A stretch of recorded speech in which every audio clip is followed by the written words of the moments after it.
on, on voit qu'il y a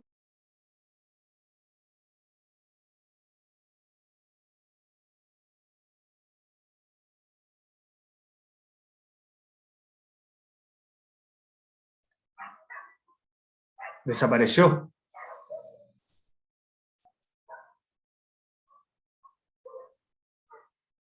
¿Hay un problema? ¿Qué pasó con la...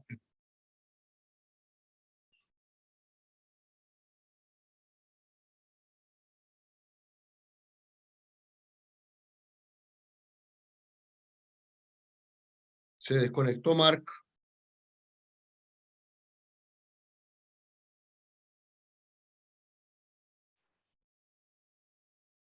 Yo les pido que los que tienen, ¿cierto?, la notificación para hacer acceder a alguna persona, no lo admitan. Ahí volvió. Ahí volvió, sí. Sí, yo, Ahí Ricardo, viene. no sé por qué tengo la posibilidad de admitir, no sé por qué, quizás. Sí, es que en la plataforma lo permite, pero no hay que hacer nada ahí, ¿ya? Ah, ya. Así que, Marc, oui, sorry, c'est quand on no a sabía lancé, un petit problème. quand on a lancé l'enregistrement, j'ai été jeté à Oui. l'extérieur, là, je ne sais pas trop pourquoi. Donc, Ok, vas-y maintenant, hein? oui, je résume simplement l'idée que j'ai été recherché chez Dussel et puis j'essaye de vous montrer ce que j'en fais par rapport à la question que tu posais, Ricardo. Et donc, ce que je retiens de la démarche d'Enrique, c'est qu'il voit son itinéraire avec l'interculturalité en 4 étapes. Et il donne 4 qualificatifs à l'interculturalité qui me paraissent intéressants. Il parle d'interculturalité naïve, c'est-à-dire une interculturalité qui se constitue dans une relation immédiate avec l'expérience de proximité. C'est quand moi-même j'essaye d'être un porte-parole des réalités que je constate au quotidien. Il parle ensuite d'interculturalité critique, c'est celle qui va être à l'usage des sciences sociales pour construire un regard sur les cultures subalternes. Et donc là, on ne peut plus supposer que même si on a une connaissance des cultures subalternes d'une manière ou d'une autre, on peut en être spontanément le porte-parole. Ce n'est pas possible, il faut un regard construit à travers des sciences sociales qui sont elles-mêmes introduites à la question des cultures subalternes. Ensuite, il y a une interculturalité post-critique. L'interculturalité post-critique, elle fait écho de la situation de la globalisation mondiale et donc d'une proposition de sortie du conflit des cultures vers une sorte de culture internationale qui serait accessible à tous et qui remettrait presque tout le monde à égalité parce que nous aurions une sorte de patrimoine culturel commun qui serait constitué à travers l'économie marchande. Donc ça, c'est peut-être la solution la plus effrayante. Et enfin, l'interculturalité décoloniale, qui est donc construite directement en réaction à l'interculturalité post-critique de la globalisation, et pas comme une sortie de l'interculturalité critique telle qu'on pouvait encore la concevoir dans une perspective, par exemple, marxiste, centre-périphérie et sciences sociales subalternes. Donc, par rapport à cette catégorialisation, interculturalité critique, interculturalité naïve, critique, post-critique et décoloniale, ce que moi, j'aimerais souligner, c'est que quand quelqu'un comme Dussel et d'autres personnes avec lesquelles j'ai eu la chance de travailler, comme Rita Segato, ou comme Raquel Gutiérrez, ou comme une plus jeune Lina Alvarez que Christiane connaît, ou Catherine Walsh, culturalité, elle ne se pose du point de vue de la transmodernité sur laquelle je vais venir progressivement, elle ne se pose qu'à partir d'un acte décolonial. Et il ne s'agit pas simplement d'une question qu'on peut traiter, c'est important de le faire comme on le fait, bien entendu. Ricardo, tu le sais très bien, c'est ta propre expérience aussi entre intellectuels dans des séminaires. Mais poser un acte décolonial, ce n'est pas simplement changer de cadre référentiel. C'est parvenir collectivement à se laisser interpeller par des situations, des cultures indigènes, qui peuvent être des cultures de la pauvreté, comme il peut y en avoir aussi dans mon pays. Et à partir de ce travail d'interpellation entre le travail intellectuel et ce que j'appellerais le fantasme de la modernité, c'est-à-dire d'être la clé qui permet la construction de la vérité. Alors cet acte décolonial, il ne peut être réalisé dans un travail collectif, essayons sans doute de faire aussi en partie aujourd'hui, qu'à travers une contre-pédagogie. Et cette notion-là, qui est beaucoup utilisée, vous le savez, par Rita Segato, par exemple, dans la contre-pédagogie de la cruauté, c'est quelque chose qui me paraît fondamental à essayer d'élucider entre nous, parce que l'acte de désapprendre n'est pas simplement l'envers de l'acte d'apprendre. Et le travail sur et à partir d'une contre-pédagogie qui permet à l'acte décolonial de se réaliser pour sortir de la modernité comme standard de la cruauté, de la violence et de l'occultation de l'autre, mais cet acte contre-pédagogique, il dépend, et je le décline rapidement comme le fait Laura Segato, de la capacité à s'éveiller, par exemple, de la jouissance prédatrice ou simplement de la jouissance consommatrice, l'évidence d'un monde qui est disponible. Je travaille aussi parallèlement sur le sociologue allemand Hartmut Rosa, et qui élabore toute une réflexion sur l'indisponibilité du monde. La modernité a comme spécificité d'avoir construit le monde comme ce qui est fondamentalement disponible. La contre-pédagogie, elle consiste d'abord à réhabiter une posture où le monde n'est pas spontanément disponible et où donc fondamentalement la jouissance prédatrice n'a pas lieu d'être. De la même façon, l'indifférence, ce très beau livre de Dussel de 1992 sur 1492, l'occultation de l'autre, bien c'est véritablement la posture fondamentale de la modernité, c'est l'ignorance. C'est extrêmement difficile. Je suppose qu'on a tous un petit peu touché à certains moments à la recherche et à l'enseignement. Je reprends cette année-ci avec les étudiants un cours de philosophie moderne. Combien c'est difficile de faire en parallèle un cours d'histoire de la philosophie moderne et un cours d'histoire de la colonisation. C'est extrêmement difficile parce que le principe fondamental de la modernité, c'est précisément d'occulter et de juger comme secondaire ce qui est pourtant la raison classificatoire de Linné jusqu'à Kant, qui construit 5 races humaines et qui, dans les 5 races humaines, trouve que les Blancs sont inventifs et créatifs et que les Noirs sont flegmatiques. C'est quand même ça, la modernité de Linné jusqu'à Kant, et il faudra un grand penseur haïtien de la fin du 19e siècle, Anténor Firmin, pour critiquer cette conception de l'inégalité des races qui est pourtant la base de toute la pensée moderne et qu'elle occulte constamment comme clé de sa propre pensée. Donc cette contre-pédagogie, elle doit nous permettre de déstabiliser ce qui est la posture fondamentale que nous héritons de la pensée moderne.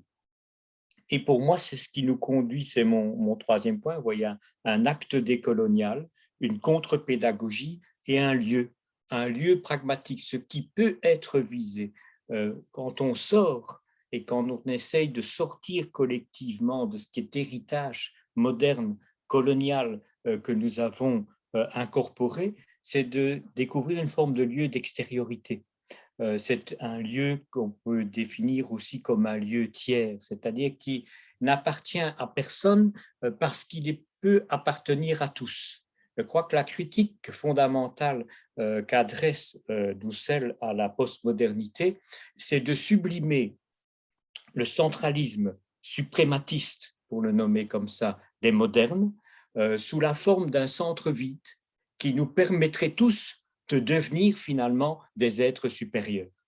Et parvenir dans la trajectoire intellectuelle à lutter contre ce suprématisme dont nous avons hérité, y compris dans les modèles d'excellence qui sont imposés à nos universités, c'est créer un lieu extérieur, hors du sens imposé par nos traditions, qui nous permettent de basculer vers autre chose, c'est-à-dire vers les traditions qui sont occultées, vers les traditions qui sont minorisées et vers les traditions qui sont damnées. Parce qu'aujourd'hui, comme dans le passé, nous avons des traditions damnées. Je ne vais pas commencer un cours sur l'islamophobie, mais il est certain qu'il y a encore de la damnation dans les environnements intellectuels qui nous empêchent de véritablement penser une transmodernité interculturelle au sens fort. Pour moi, l'interculturalité décoloniale, elle se situe dans un lieu tiers où l'on peut tous parvenir à être extérieurs à ce que nous sommes, traumatisés par une expérience coloniale que nous n'avons pas encore réussi à expurger de nos cadres intellectuels. C'est un peu ça que je voulais partager avec vous, Ricardo, parce que je vois que Marjorie est arrivée aussi et que c'est important qu'elle puisse prendre la parole. Voilà, merci, Ricardo. Un grand merci, Marc. Marjorie Massier vient d'arriver. Elle n'est pas une philosophe, mais elle est une dame haïtienne, infirmière, qui fait un travail énorme pour le dialogue entre les créoles, la culture haïtienne et la culture chilienne. Alors, nous voudrions justement dialoguer et montrer ce rapport entre interculturalité et décolonialité à partir des expériences vécues. Et on a demandé à Marjorie Massier si elle pourrait nous exprimer au moins une petite partie de son expérience au Chili. Marjorie, on voudrait vous écouter et alors il serait important de ne pas dépasser une quinzaine, une vingtaine de minutes. Alors vous pouvez parler en français, en créole ou aussi en espagnol, comme vous voulez.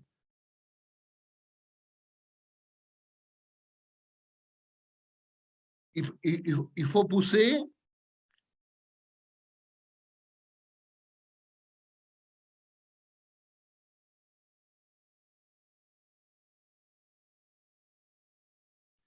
Le Marjorie, micro, le problème, c'est le micro. C'est fermé. oui. Il est fermé? Allô? Oui, oui. Ah, On voici. vous écoute, Marjorie. Je vous en prie. Bonsoir à tout le monde. Mon nom est Marjorie Massier. Je suis haïtienne. Je vis au Chili depuis plus de 5 ans.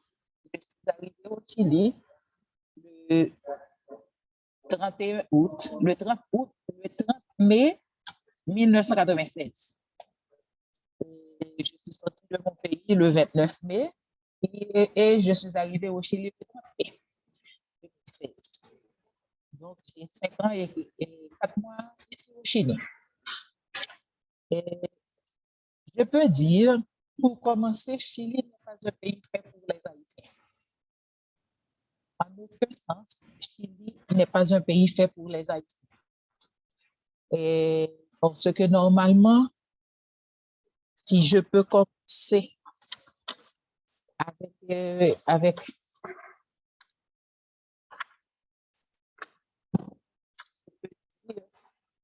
dans le numéro 1 de Massillon Kouakou.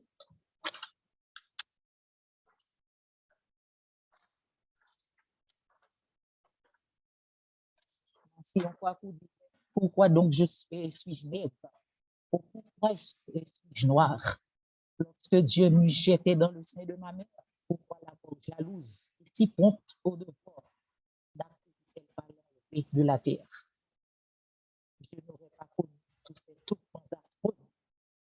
Je n'aurais pas bu tant de fiel, la goutte, au fond de mon élan, où je serais sans doute moins plaintif, miséreux.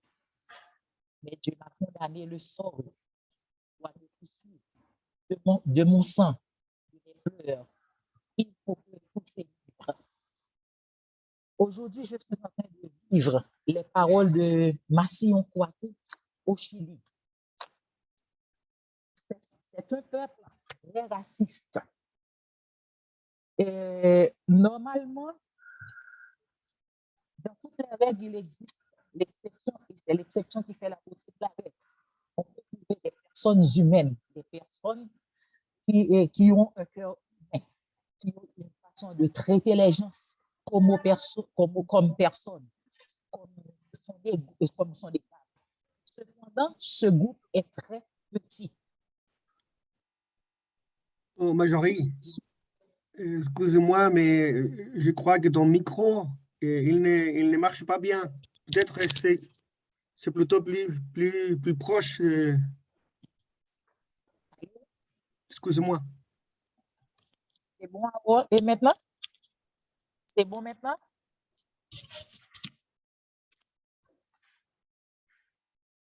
Et le problème le plus grave que nous sommes en train de vivre au Chili, c'est le problème de papier. Le problème de racisme nous suivit jusqu'au ministère des Affaires extérieures. Quand on nous donne une visa quand on nous donne un visa pour 3 mois, et le visa est déjà expiré depuis au ministère. Et par exemple, mon cas, j'ai 54 mois au Chili jusqu'à présent, je n'ai pas le visa définitif. Je suis en train de travailler, je paie des impôts, j'ai une vie stable, je suis en train de vivre avec mes enfants sont en train d'étudier, les enfants non plus n'ont pas de visa. Et un étranger sans le visa définitif ne peut postuler à aucun bénéfice au Chili. Il y a un contradictoire et très fort au Chili. On demande pour que la personne peut postuler à un visa, la personne doit avoir un contrat de travail. Pour avoir le contrat de travail, le patron demande le visa. Si le patron est en train de demander le visa pour travailler, et le ministère des Relations extérieures me demande pour travailler, pour avoir le visa, je dois avoir un travail. Comment je vais travailler si je n'ai pas le visa? Et comment je vais pouvoir postuler à un visa si je n'ai pas un contrat de travail? Et nous sommes victimes de ce phénomène. Quand je suis rentré au Chili, il y a un Péruvien à qui j'ai payé $150 américains, que j'ai payé pour un contrat de travail. Et ce contrat était un contrat court. J'ai fait les tramités avec ce contrat, et avec ce contrat, j'ai passé 2 ans à espérer. Chaque mois, j'ai un rendez-vous au ministère des Relations extérieures, et on me donne un sou pour revenir le mois prochain. Et ce jour-là, je dois demander permission dans mon travail. Je dois passer toute la journée à faire la queue avant d'arriver avant d'arriver à l'intérieur. Et quand je suis arrivée à l'intérieur, on me dit, mais seulement on prend le papier et on met un sou. Et le sauce dit que je dois retourner en 1 mois ou en 2 mois. Donc, c'est très dur. Dans la vie pratique, dans la vie courante, par exemple, je peux monter un métro, un train, rentrer dans un train, je peux m'asseoir à côté d'un Chilien, et le Chilien peut me laisser la place en voyant que c'est une personne noire qui est à ce côté. Le problème de discrimination, de racisme est de grand calibre au Chili. Et il n'y a pas de respect. C'est comme si nous autres noirs, nous ne sommes pas des personnes. On ne nous traite pas comme personnes. Je parle d'une façon générale. Oui, il y a des cas particuliers. Par exemple, je travaillais dans un centre de santé. Un jour, il y a une femme qui est arrivée, c'est un employé aussi, Et puis, c'était en hiver. Et puis, elle a mis ses 2 mains sur ses hanches. Allez, pourquoi on n'a pas allumé la lumière? Personne n'a répondu. Et puis, elle a dit, je vais le dire directement comment elle a dit, nos TVO. Et il y avait 3 autres personnes. Personne n'a répondu.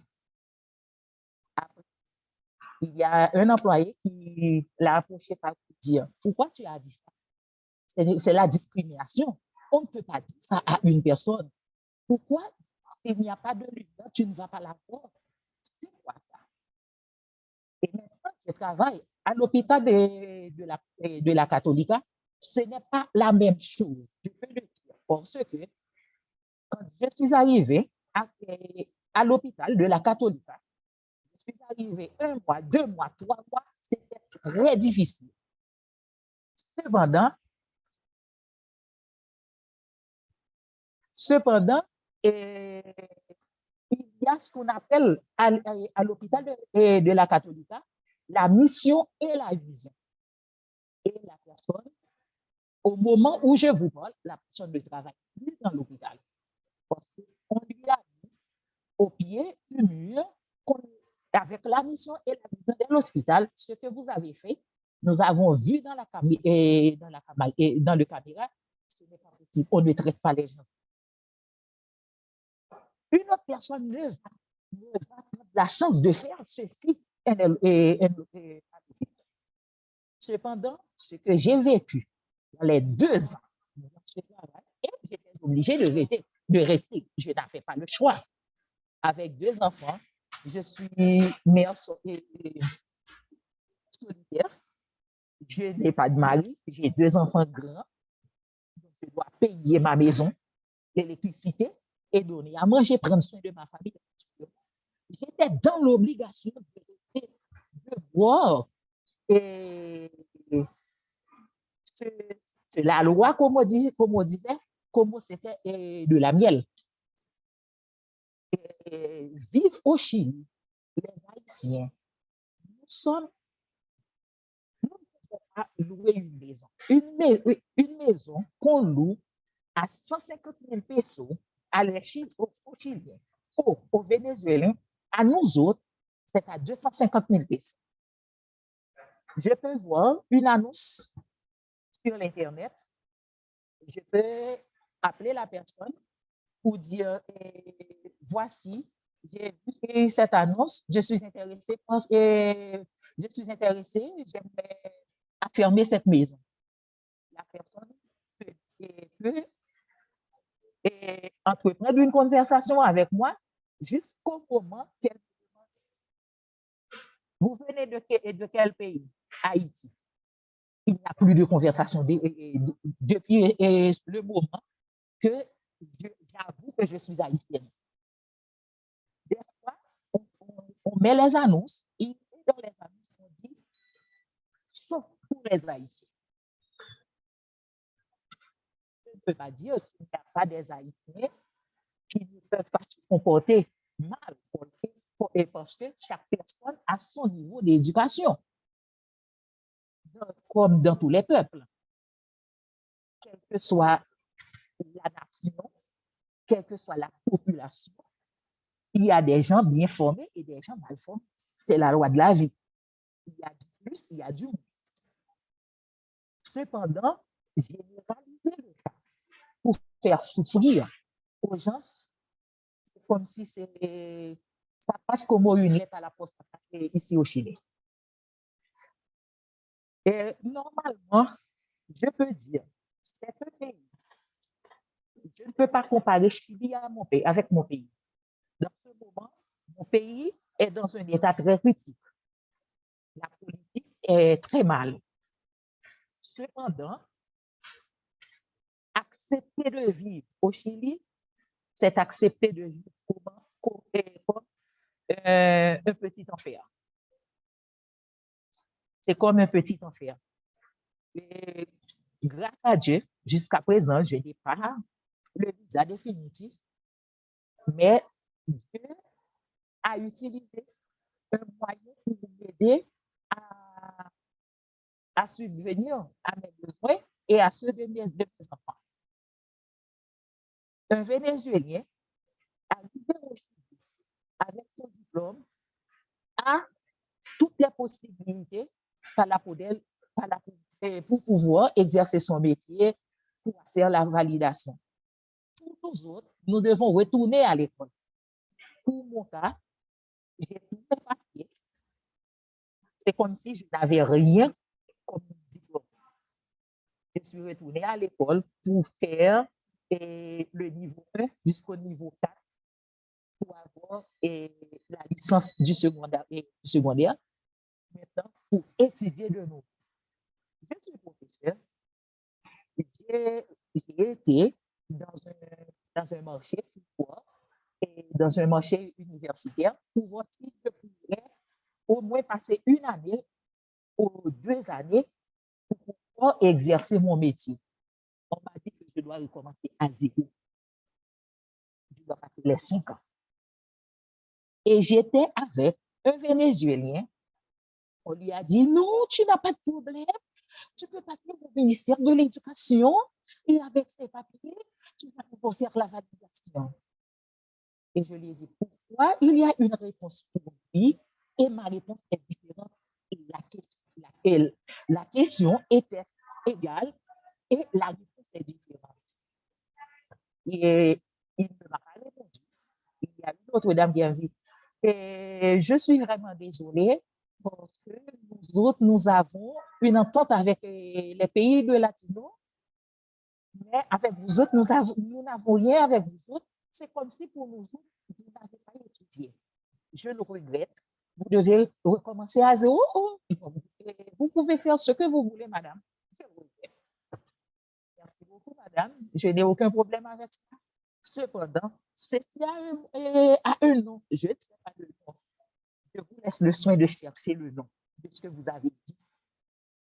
Maintenant, dans ce moment, de ce que vous avez annoncé. Donc, c'est difficile. C'est difficile. Et dans les bureaux, les traitements ne sont pas les mêmes. Il y a un traitement. Des fois, je peux dire, où je travaillais, je pleurais presque chaque jour. À chaque fois que je dois déplacer de chez moi pour aller au travail, c'était comme rentrer dans l'enfer. Et j'étais obligée. J'étais obligée parce que avec quoi je vais payer la maison, avec quoi je vais manger. Et il n'est pas facile. Et en plus, comme si j'ai un couteau à la gorge. Je ne peux pas chercher d'autres emplois. Je n'ai pas de papier. Je n'ai pas de papier. Avoir des enfants. J'ai un enfant qui est en train d'étudier. J'ai un tramité en cours depuis 3 ans. Jusqu'à présent, il n'a pas les papiers.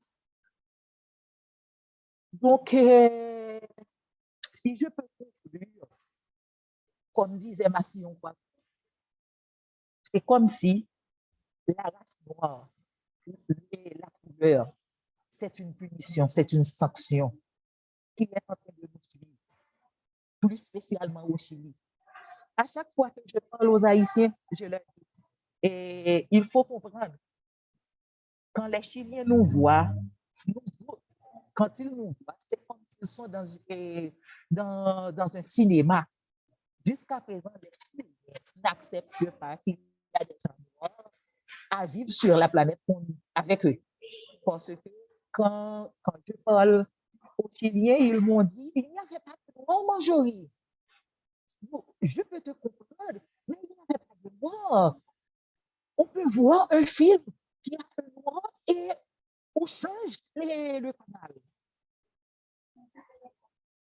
Il y a un monsieur, quand j'étais arrivé au Chili, un mois, il a passé son chariot sur mes pieds, son chariot chargé de marchandises qu'il a été acheté. J'ai passé 2 semaines avec ce pied que je ne pouvais pas utiliser à terre. Et je suis restée avec l'eau qui coule de mes yeux, je ne pouvais pas répondre, je ne pouvais pas parler espagnol fluidement. Et avec l'émotion, pourquoi une personne est si méchante? Un homme, une femme, avec un chariot chargé, il l'a fait par exprès. Et il y a une dame qui a dit, pourquoi tu as fait ça? C'est de la méchanceté. Et il n'a pas regardé, il a continué son chemin. Il a continué son chemin comme si rien n'était. C'est dur, c'est très dur de vivre dans un pays. C'est comme si la discrimination est comme de l'eau. Qui peut vivre sans l'eau? C'est comme si pour moi, je suis en train de vivre avec la discrimination. Je dors avec la discrimination, je me réveille avec la discrimination, je mange avec la... Je peux dire maintenant, la discrimination, c'est mon meilleur ami. C'est pour cela que je ne pleure pas si. Et presque maintenant, je suis en train de prier, de demander au Seigneur de m'accompagner, de m'aider à supporter ce fardeau, parce que je sais que dans 10 ans, les choses ne vont pas rester.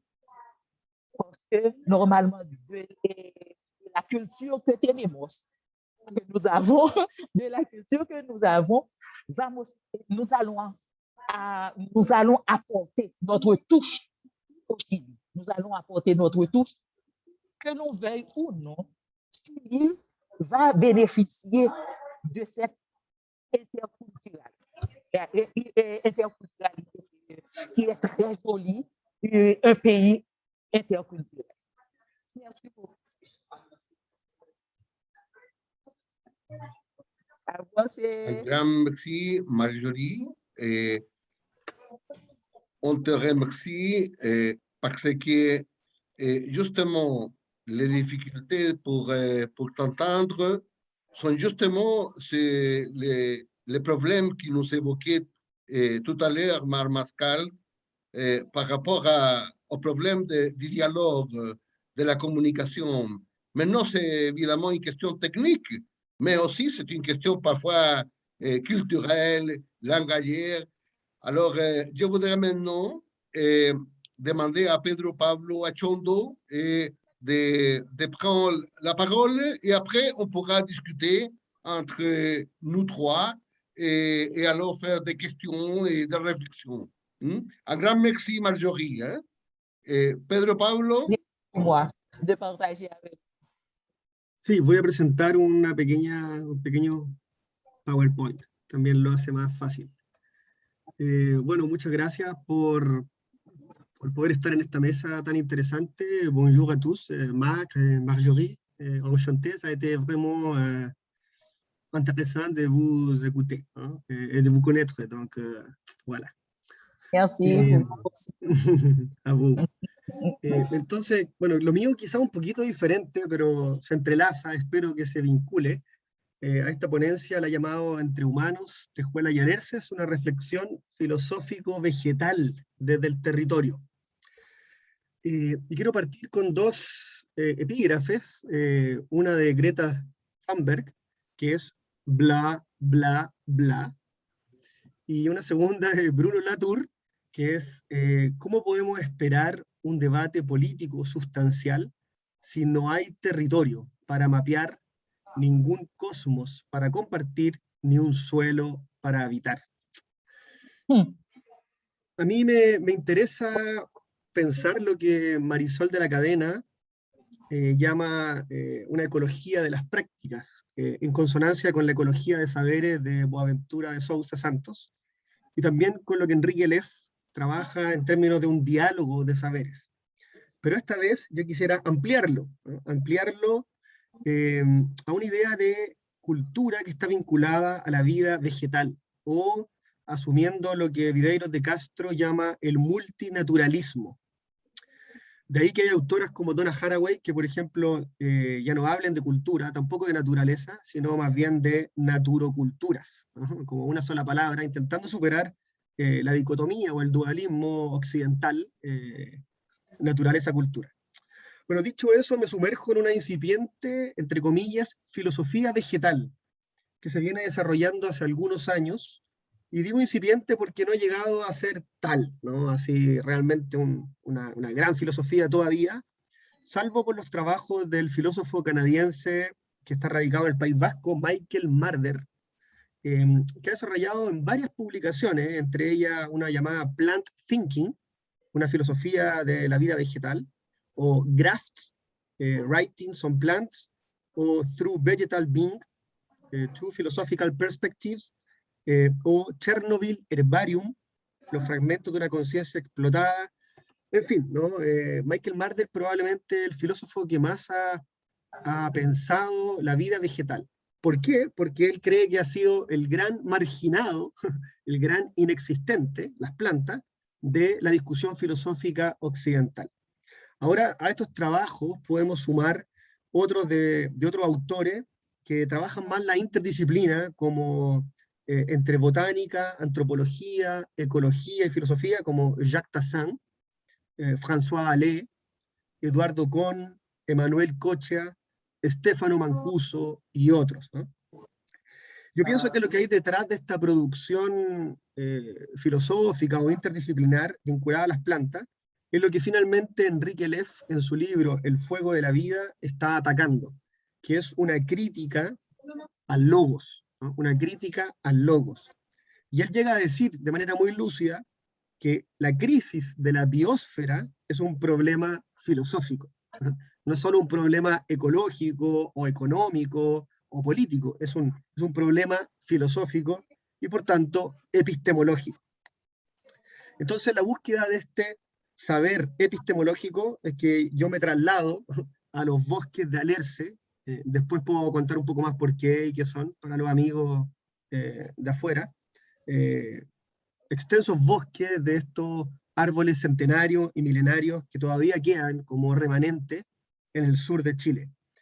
Y ahí intento entrar, ¿no?, en los entrelazamientos que hay entre el bosque y lo que el bosque ha devenido en forma de tejuelas de Alerce y los humanos. Esto forma parte de mi tesis doctoral, que está en desarrollo, entonces es un trabajo exploratorio. Y quisiera desarrollar 3 puntos. El primero tiene que ver, y de manera muy breve, voy a ser muy breve, 3 puntos sobre, primero, la riqueza multidimensional de los territorios. Es decir, la polifonía del concepto territorio como casi una nueva categoría fundante, ¿no?, de las ciencias sociales y de la ciencia humana. Es parte de lo que Bruno Latour afirma, ¿no? La partícula geo como un integrante que ya no es posible sacárselo de encima. Entonces el territorio me da la posibilidad no solo de entenderlo desde lo geográfico o desde lo político, lo cultural, lo biocultural, sino también, siguiendo ahí a Deleuze y Guattari, uno podría decir, también desde las proyecciones, los deseos, los sueños, las ensoñaciones, para citar a Gastón Bachelard, ¿no?, las ensoñaciones, que aparecen en el territorio, ¿no?, que están ahí un poco también como invisibilizados o no leídos. Y por eso a mí me interesa sentipensar andando el territorio, ¿no? No se trata solo de pensar, ¿no? Y aquí un poco estoy contestando el think, ¿no?, el thinking, esto de tanto pensar, sino más bien también feel, ¿no?, sentir, pasar por el cuerpo. Ya voy a entrar por eso. Y me instalo, como les dije, en los territorios habitados por Alerce y en su prolongación en forma de tejuela. Y esto en el contexto de la crisis ecosocial civilizatoria, que yo la abordo más bien como una crisis epistemológica, ¿no?, o epistémica. Un poco de los bosques maravillosos. El segundo punto tiene que ver con pasar de un pensar como un árbol, y esto es una cita porque hay un libro que se llama Pensar como un árbol, o Lo que piensan los bosques, ¿no?, How Forests Think, o etcétera. Hay muchos trabajos que vienen desde el norte global, en donde se quiere rescatar cómo pensar al modo de las plantas, al modo de los árboles. Me parece interesante porque creo que el pensamiento vegetal puede ser una posible de la respuesta, por ejemplo, como el pensamiento decolonial o la filosofía intercultural, etcétera, que enfrente la hegemonía del logos, para qué decir todo el pensamiento indígena, ¿no? Pero creo que desde el sur, el sentipensar y la dimensión afectiva nos hace más sentido. Yo en mi trabajo me agarro mucho del pathos. Aquí no voy a entrar en eso, pero es para mí una categoría estructurante, ¿no? Es decir, el pathos entendido como aquello que pasa por el cuerpo y que me permite hacer el diálogo entre lo afectivo y lo afectado, ¿no? En tiempos de disrupción y perturbación climática. Luego, hay muchos trabajos reflexivos en torno a las plantas, algunos exploratorios, de metodología, bien interesantes, vinculados al arte, y también a la dimensión sensorial. Ahí nombro un par solamente, Natasha Myers y la española que es arquitecta, María Auxiliadora Gálvez, que se instalan desde lo sensorial, ¿no? Es decir, desde lo somático. Para ella es muy importante, por ejemplo, bailar con las plantas, ¿no? Sentirlas, tocarlas, entonces sentir las vibraciones del bosque. Entonces es entrar en otras metodologías, en otras aproximaciones, pero que no necesariamente están instaladas desde una postura decolonial. De hecho, Michael Marder, en uno de sus textos, dice: no podemos transformar lo decolonial como en el gran campo de batalla, o en el único campo de batalla, ¿no? Hay otras maneras de entrar en este diálogo. ¿Y por qué lo dice él? Por el riesgo siempre de volver a colonizar, ¿no? De volver a hablar en nombre de, volver a hacerse voz de, ¿no? Sin dejar que sean los propios pueblos originarios y el saber ancestral el que hable por sí mismo. Y desde ahí entonces me interesa pasar de un pensar como un árbol a más bien cohabitar en el entramado relacional. Y este entramado relacional yo lo saco mucho de ideas de otros autores, entre ellos Tim Ingold, ¿no? Y otros, que se instalan justamente en el entremedio, ¿no? Que es interesante. Uno podría decir, va muy de la mano de los filósofos de la alteridad y donde la categoría de relación aparece como algo fundamental, ¿no? Es decir, no me interesa el árbol o el bosque en sí mismo, ni los humanos, me interesa lo que sucede entre medio, ¿no? El tercero de la relación, en palabras de Levinas, entre los alerces, el bosque, el conjunto de alerces, las tejuelas. ¿Y por qué las tejuelas? Porque las tejuelas yo las entiendo como una manufacturización del bosque. Es decir, es la relación que el humano, una de las relaciones que el humano ha hecho del árbol es la tejuela. La tejuela es el fruto de esa relación, o uno de los frutos, sin ningún juicio moral, ¿no? Sino más bien como objeto, como materialidad. Hay algunas, ¿no?, de las tejuelas de alerce que son muy famosas en Chile, para qué decir en Chiloé, en donde se han construido iglesias y viviendas que son patrimonio de la humanidad. Y lo último, entonces, me hago la pregunta en voz alta, porque me interesa, porque yo lo que busco es una matriz epistemológica que nos permita habitar con sentido, ¿no? Habitar con futuro, y salir de este círculo de destrucción que finalmente hemos llamado antropoceno. Entonces, ante la crisis socioambiental y epistemológica, me pregunto, ¿es posible desarrollar más a fondo un pensamiento vegetal o una filosofía, entre comillas, vegetal, que nos permita abrir y construir esperanza, y esperanza que tenga un correlato, sin duda, ético y político, ¿no? Que podemos volver al epígrafe, en la crítica de Greta, ¿no? En uno de sus últimos discursos ella juega con esto, ¿no? Con todo lo que ustedes han hecho, ¿no? Increpa a Occidente y a los líderes, a los tomadores de decisiones, es un bla, bla, bla, ¿no? Son discursos muy bonitos, pero no ha pasado nada, ¿no? Y seguimos con la misma matriz de carbono, etcétera, bueno, lo que sabemos. Entonces la pregunta es, bueno, ¿dónde entonces? ¿Dónde me agarro, ¿no?, para pensar el pluriverso, ¿no? Para por lo menos intentar construir otros mundos habitables? Y pequeñas claves de lectura, aparte de lo que he dicho, creo que tiene que ver con lo que Donna Haraway habla de las historias, ¿no? Contar historias, volver a una narrativa, pero ya no una narrativa desde el logos, sino ahora más bien entender que que todo cuenta historias, todo son historias. La tejuela de Alerce se transforma en una historia. Ella me relata y me narra un territorio, una temporalidad, y al mismo tiempo un oficio humano que está territorializado en el sur de Chile y que tiene una historia, que tiene rostros, que generó una cultura, etc. Entonces, ¿cómo narrar los territorios desde este par afectivo afectado, ¿no? Insisto, en el entremedio, no solo como nosotros, humanos, afectamos el territorio, sino como el territorio ha afectado lo humano, cómo el bosque me afecta, cómo los árboles me transforman.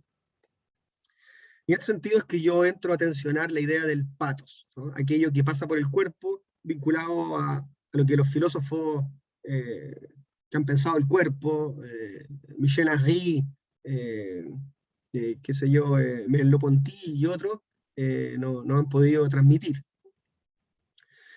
Y luego, siguiendo a Latour, creo que la cláusula geo, y de nuevo, la tierra, ¿no? El territorio, se vuelve fundamental para pensarlo por pensar. Es decir, esta expresión me encanta de Enrique Leff, porque hay algo que no estamos pensando, ¿no? Hay algo que no hemos pensado, que no hemos podido encontrar, ya sea el lenguaje, las maneras, los móviles, etcétera, para poder pensar aquello que no ha sido pensado.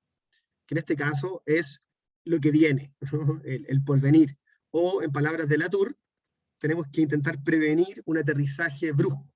Eso es súper interesante en una de sus conferencias, y ya voy terminando. Latour dice, la Tierra, lo que hemos conocido como Tierra ya no es tal, probablemente deberíamos cambiarle el nombre, ¿no? Al planeta. Porque el planeta, tal como lo conocimos, ya no es, ¿no? Es otro que ha devenido una fuerza, por consecuencia humana, obviamente, pero ha devenido una pregunta, ha devenido un cuestionamiento, es decir, hay futuro. ¿Qué tierra es esa que vamos a habitar en un futuro? ¿Cómo va a ser? ¿Tóxica? ¿Habitable? ¿Qué consecuencias va a generar a nivel planetario, civilizatorio, etcétera?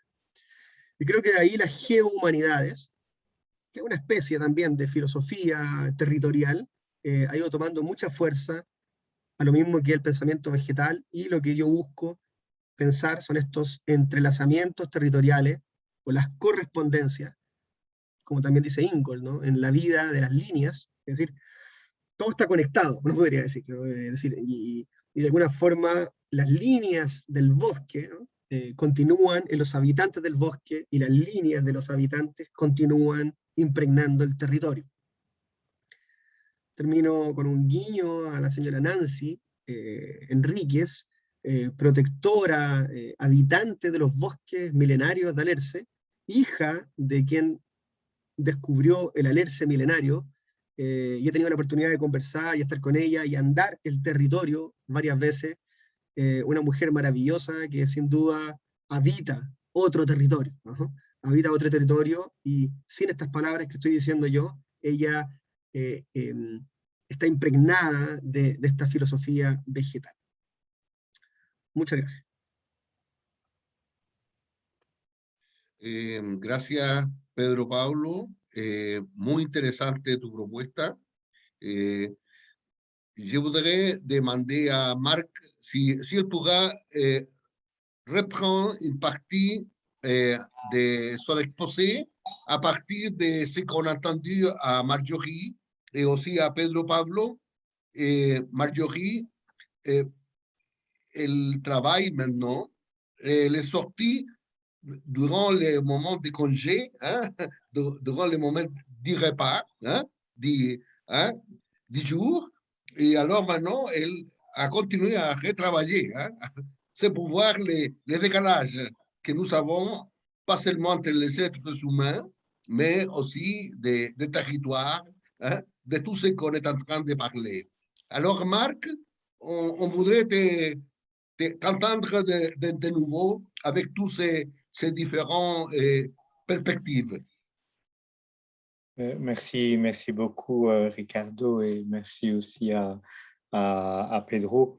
Moi, j'étais effectivement très, très frappé par le témoignage de Marjorie, tout en reconnaissant des choses qui ont une transversalité, c'est-à-dire ce qu'on pourrait appeler non seulement un racisme ordinaire, mais je crois aussi un racisme systémique.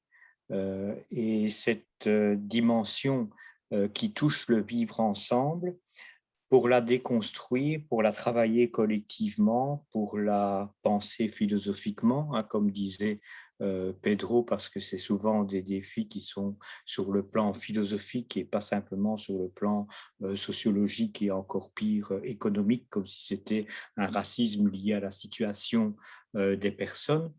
On se rend compte qu'on a incorporé des choses et en entendant Marjorie, je me disais, d'une certaine façon, il y a quand même un formatage transnational, des conditions qui rendent possible l'accueil des personnes étrangères, qui construisent des modèles de gestion qui vont à un moment donné amener les personnes à être dans un non-lieu social, qui fait qu'elles n'auront pas la possibilité de travailler dans un cadre de droit égaux avec les autres personnes, qui vont les coincer dans une instabilité, qui vont créer un stress dans l'éducation des enfants.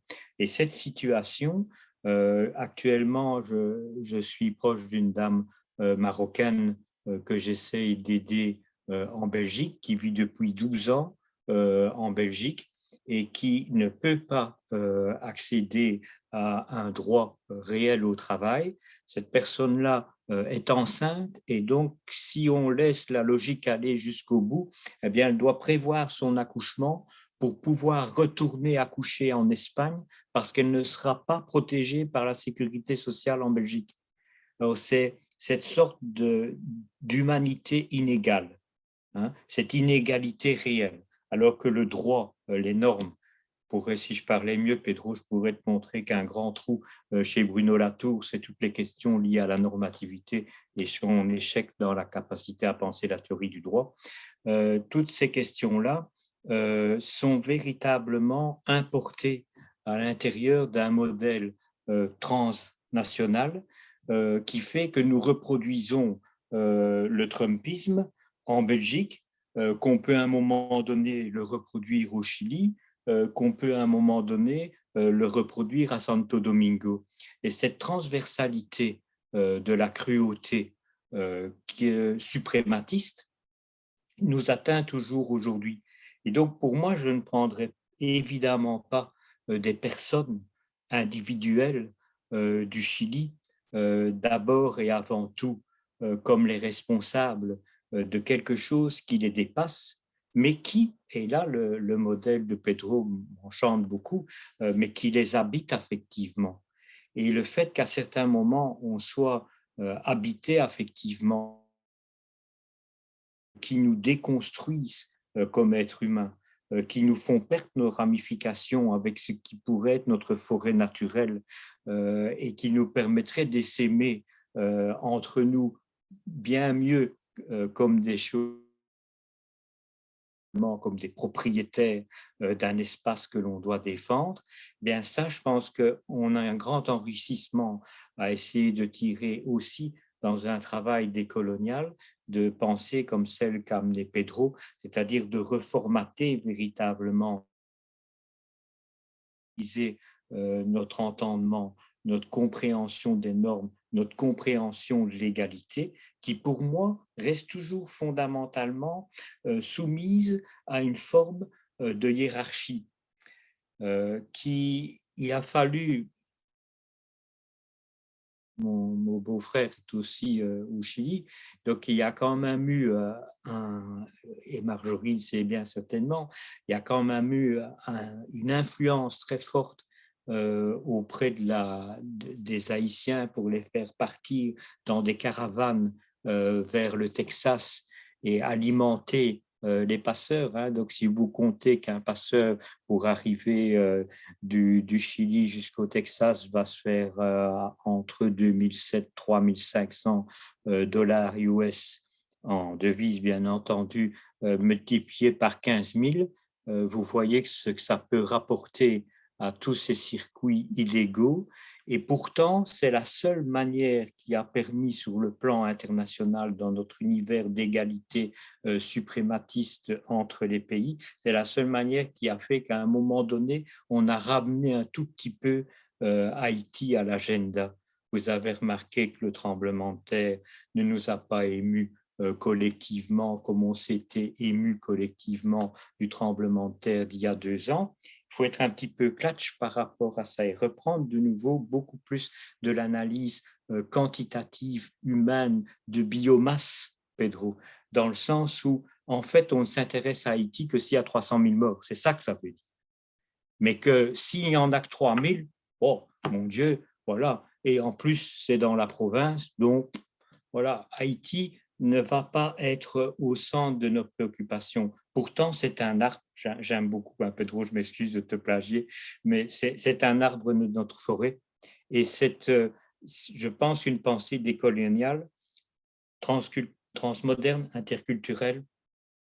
Elle n'a d'autre choix que d'essayer de penser dans d'autres modèles épistémiques qui nous permettent de nous décentrer de cette vision centraliste, hiérarchique, normativiste de la justice et de l'égalité, parce que c'est un trompe-l'œil. Et parce qu'à travers ça, eh bien, toute une série d'arbres de notre forêt sont occupés à mourir et que nous ne voyons pas ceux qui meurent autour de nous parce que nous ne savons plus gérer nos territoires, notre vie commune. Moi, c'est vraiment ce que m'inspire beaucoup l'intervention de Pedro aussi, et bien entendu avec énormément de respect le témoignage de Marjorie. Un gran merci, Marc. Yo no sé, Pedro, si tú quisieras hacer algún tipo de comentario o reflexivo a propósito de lo que ha dicho Marc recién, y luego le damos de nuevo la palabra a Marjorie, si ella pudiera retomar algo y ojalá que podamos escuchar mejor, digamos, su testimonio. ¿Mm? Pedro Pablo. Sí, en realidad, Ricardo, o simplemente agradecer, Marc, vraiment merci pour tes paroles. Oui, je trouve très intéressant l'analogie que tu as fait. Et je ne connais beaucoup les idées de Dussel par rapport à la transculturité, mais je trouve très intéressant. Donc, bon, je vais lire, je vais lire plus. Et alors, simplement merci, un grand merci. Et merci Marjorie pour ton expérience si touchante, ¿no? De vie, ¿no? De vie et de pathos, ¿no? De padecer, ¿no? De padecimiento. Eso, no mucho más, Ricardo, agradecer y preferiría después escucharse preguntas y reflexiones de los demás compañeros y compañeras. Merci. Antes de las preguntas, on va demander à Marjorie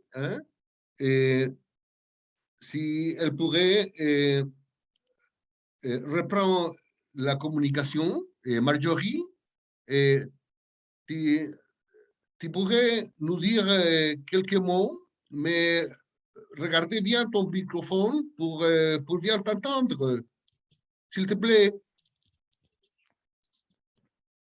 Allô? Allô? Allô? Oui? On m'écoute?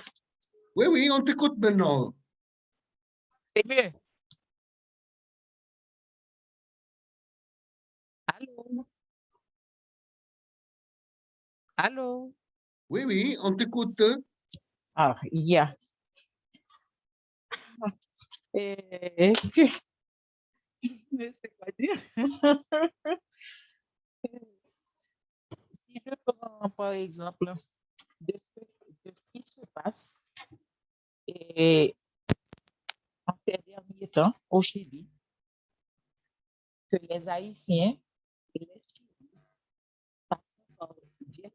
passant par pays pour arriver aux États-Unis, qui est le 11e, et arriver au 11e, qu'on les a expulsés avec les 2 mains, avec des enfants, dans un pays, dans un état critique, on les interroge, à 90%, ils ont dit qu'ils ont laissé Chili pour deux raisons majeures. La première, c'est pour la discrimination, pour la façon dont on les traite. Et la deuxième raison, c'est pour les papiers qu'ils font avoir pour travailler pour vivre normal.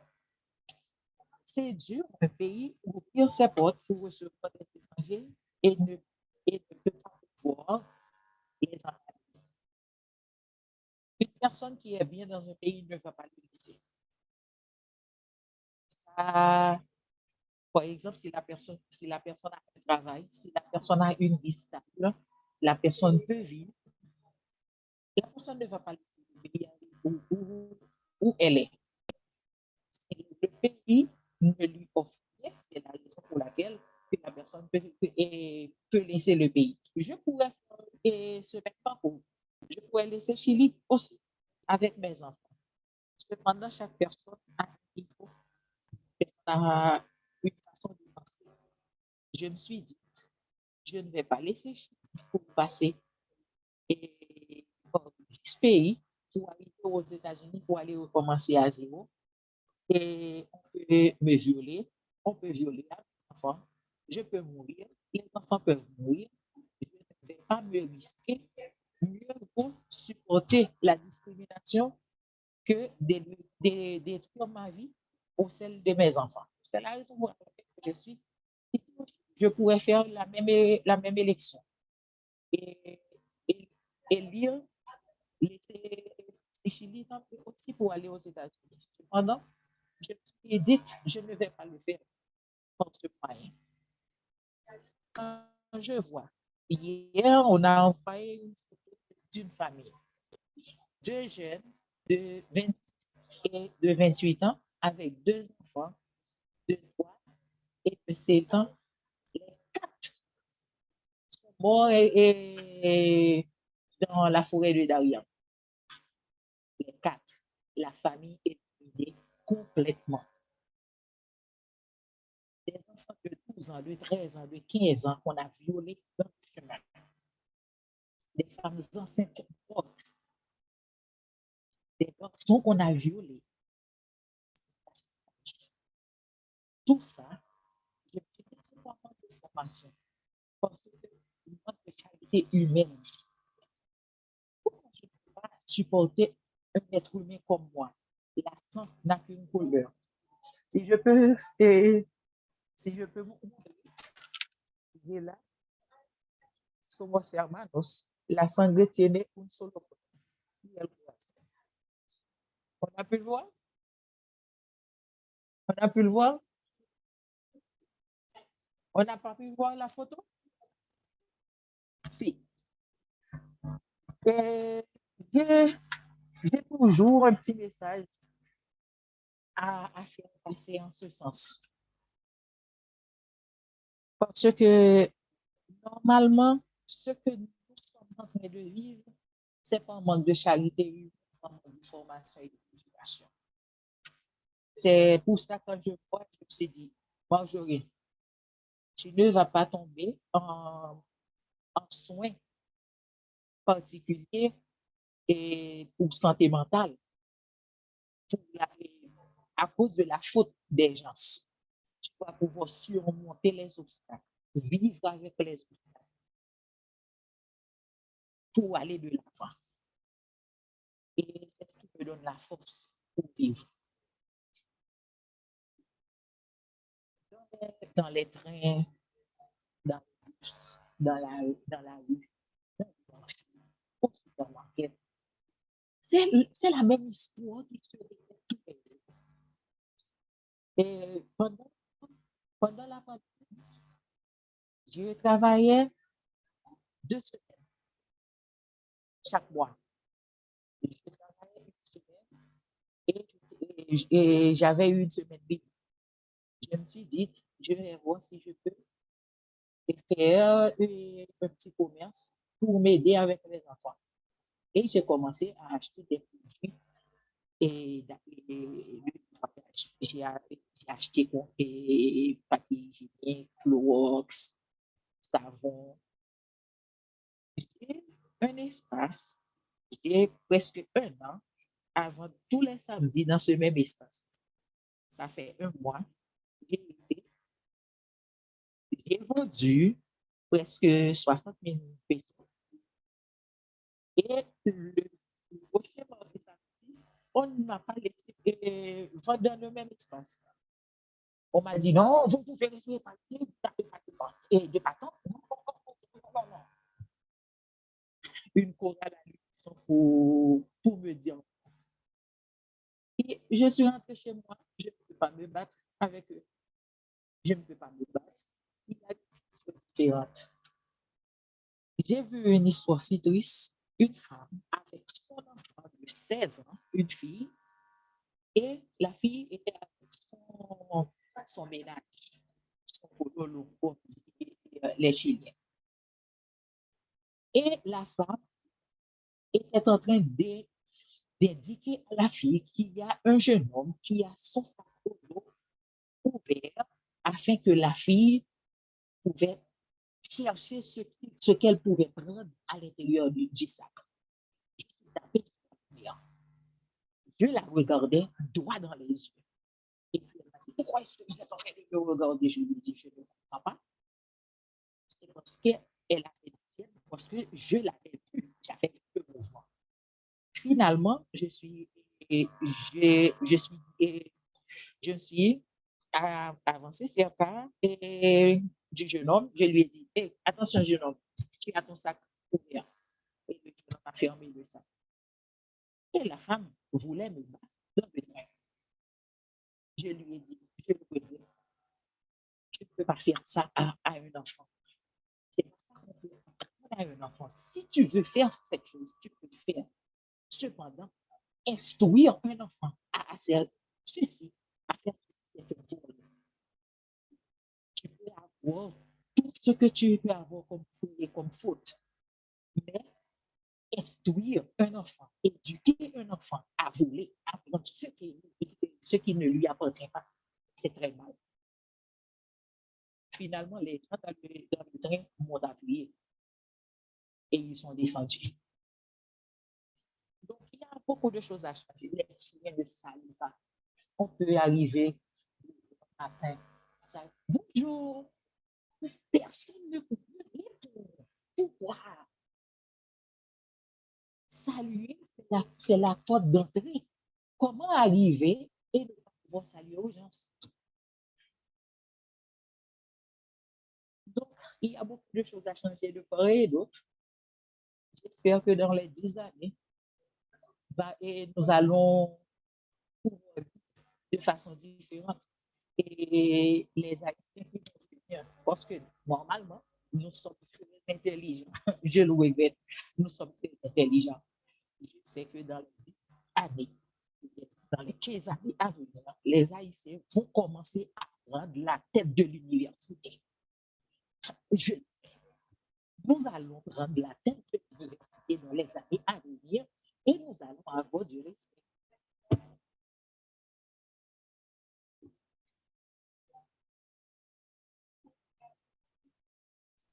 Un grand merci, Marjorie, pour ton expérience. Évidemment, on se rend compte très vite des décalages qui arrivent dans notre monde, tandis que nous, les intellectuels, nous parlons hein, de nos bureaux, de nos espaces pour penser, pour bien se communiquer.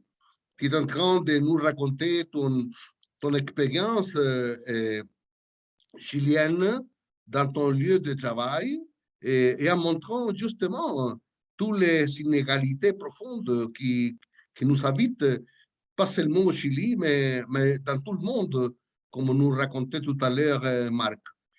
Alors, yo quisiera ahora para el público que ha estado escuchando y me imagino que ha entendido parte de una serie de discusiones, de experiencias, de lugares de enunciación y de lenguas distintas, me gustaría que pudiéramos hacer una especie de lluvia de preguntas, ¿ah? Si es posible, para poder ver si nos alcanza algo de tiempo para pedirle a Marc, a a Pedro Pablo y a Marjorie, si todavía es posible, una última intervención. Entonces, les ofrezco la palabra a los que han estado escuchando. Cristian Valdés, por favor, y también a Gastón Cárcamo. Bien, merci à tous les trois pour votre présentation, c'est magnifique, hein? Vraiment magnifique.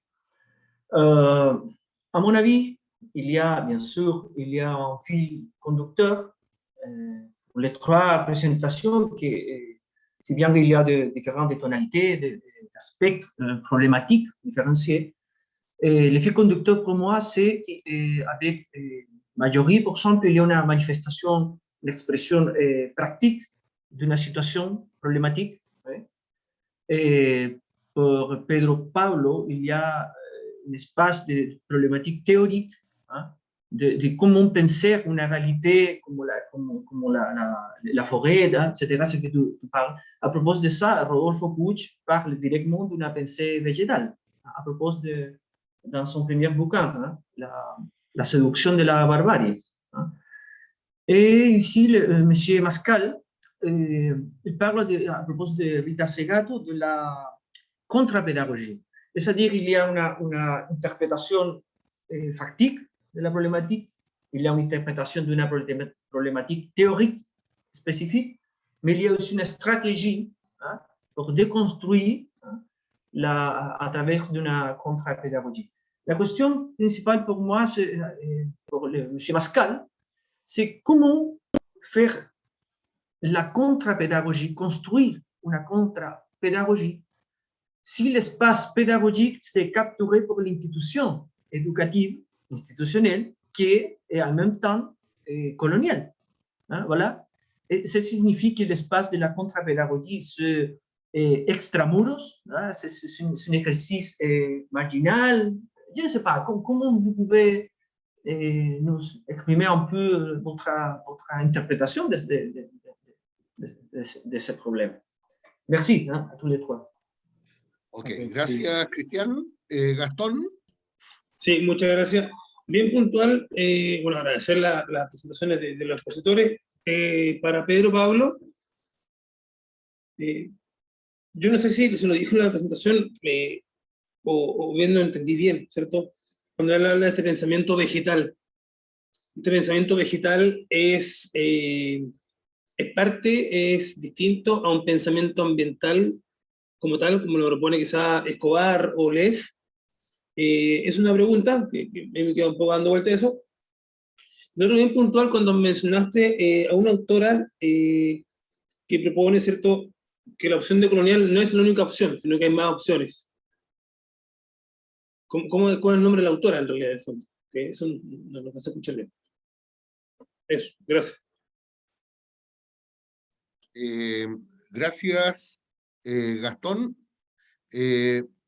Je ne sais pas, Marc, si tu voudrais répondre à ton disciple Cristian Valdés, et puis Pedro Pablo. Un ami surtout, avec qui on a fait beaucoup de travail. Merci Christian. Mais c'est quelque chose qui rejoint de nouveau ce que disait Pedro, parce que je crois qu'un élément fondamental, et je retourne vers les Antilles, et pas seulement vers Rita Segato, pour moi c'est Édouard Glissant.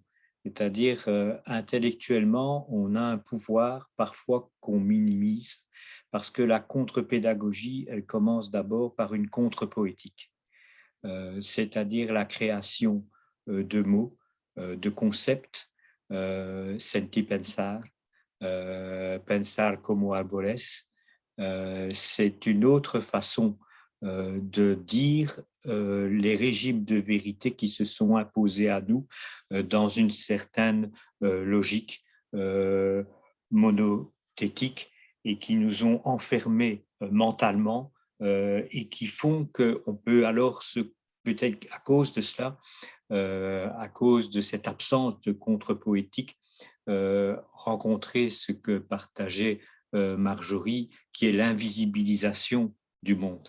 comment le langage qui n'arrête pas de parler, hein, le blablabla dont disait Pedro, comment est-ce que ce langage peut être à tel point invisibilisant.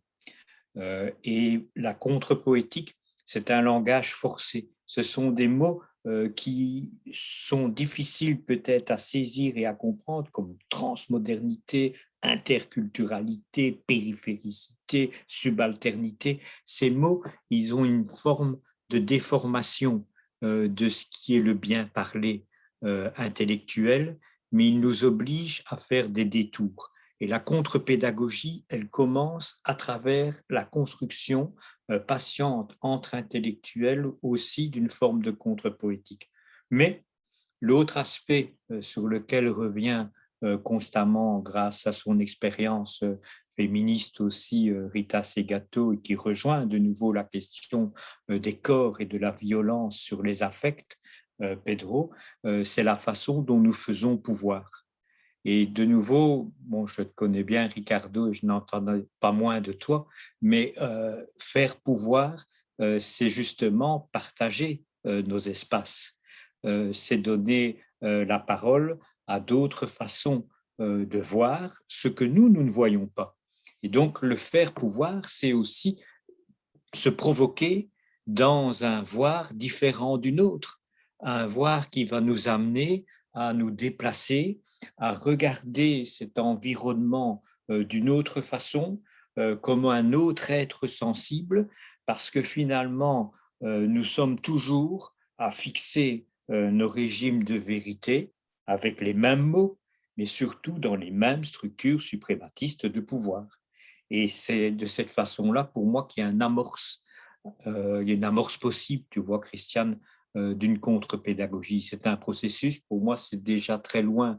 Les deux premières choses que j'ai dites tantôt qui viennent de chez Rita, la jouissance prédatrice, l'indifférence, bien entendu, mais il faut d'abord être ébranlé dans ses affects.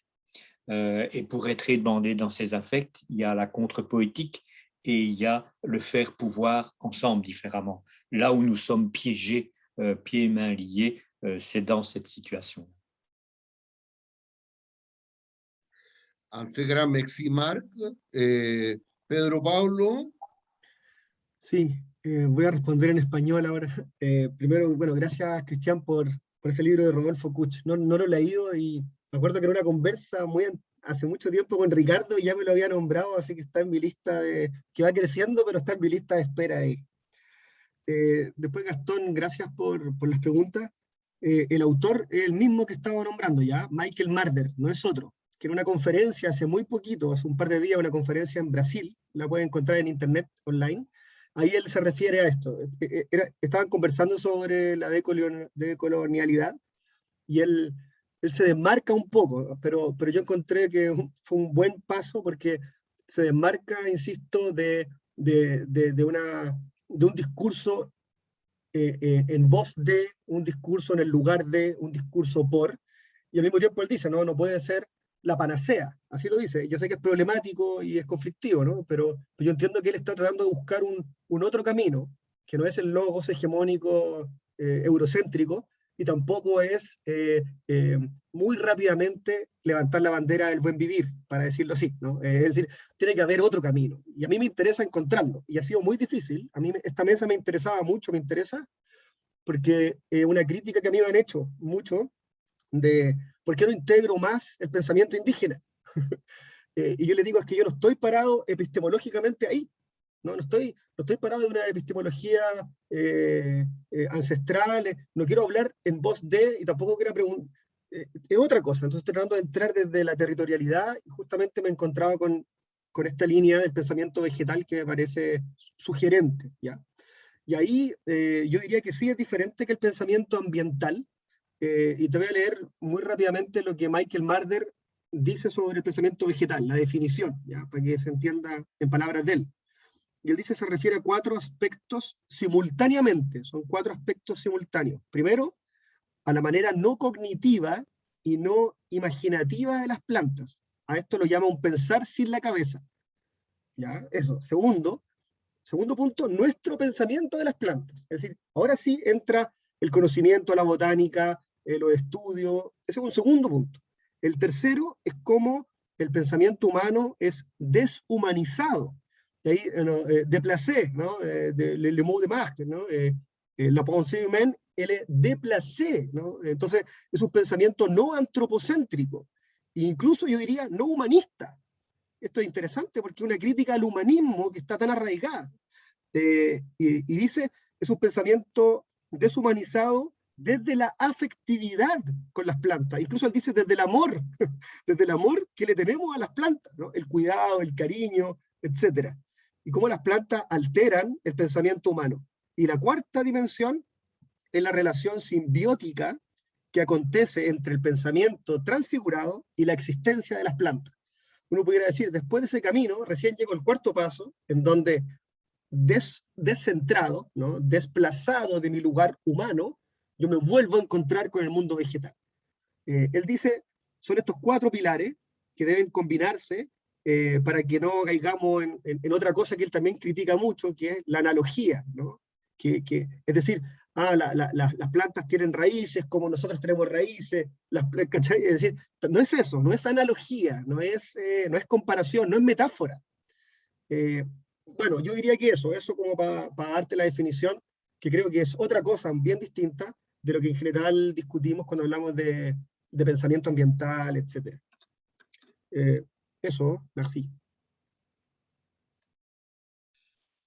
Muchas gracias, Pedro Pablo. Malheureusement, nous devons finir notre table ronde parce qu'à 16h30 va commencer la 12e table ronde de ce mercredi-ci. Et alors, je voudrais vous inviter pour demain. Nous ferons une table ronde sur des regards et des voix des femmes d'origine africaine. Et alors, nous aurons une philosophe brésilienne, une éducatrice colombienne, une sénégalaise, et aussi la fondatrice du mouvement des afrodescendants au Chili. Alors, ça sera demain à 16h30 et la table ronde sera en espagnol.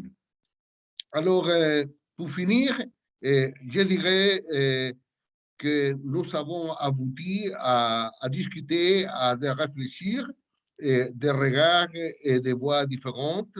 Et je suis très reconnaissant de Marjorie qui nous a exprimé un témoignage incroyable, surtout pour nos espaces philosophiques, et qui nous invite à réfléchir encore plus sur toutes les invisibilités et décalages qui existent dans tous les pays et dans toutes les villes, les grandes villes et les petites banlieues où nous sommes toujours en train de voir comment on efface la dignité de l'être humain.